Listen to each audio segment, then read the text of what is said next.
right. So we're back here to record more questions. This is batch number 4. We've done some previous ones with Pastor Mike and with Dr.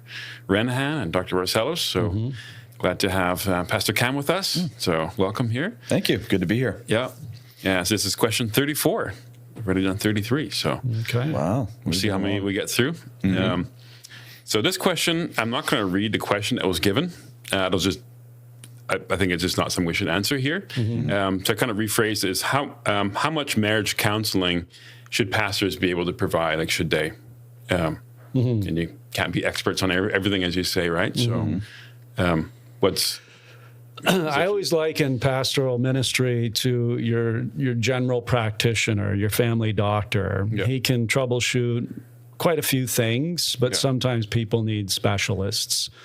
So if somebody needs specialists, then I think a good pastor has some names or numbers that he can refer people to get that more in-depth help for their particular problems. But I think for the most part, in my observation, it usually comes down to a failure to obey God. Either husband's not loving his wife as Christ loved the church, or the wife is not submitting to her husband as unto the Lord. Usually one or the other, or oftentimes both, aren't doing what God calls them to do. So I think that's a pretty, in terms of complexity, it's a pretty simple response. You need to repent and obey God and do what he says in terms of your marriage. But as I said, there are complexities. I think there are specialists. And it's fine for people to go seek that out. Yeah, just marriage is messy, right? Because That's of the fall, right? It's back to Genesis 3. So there's a lot of nuances there. That's right. But you got to be able to help them navigate that somehow, That's right. Yeah. Yeah.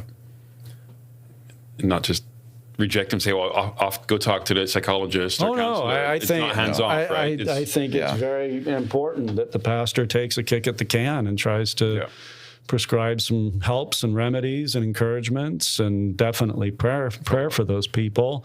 Yeah. But as I said, sometimes it may need a bit more.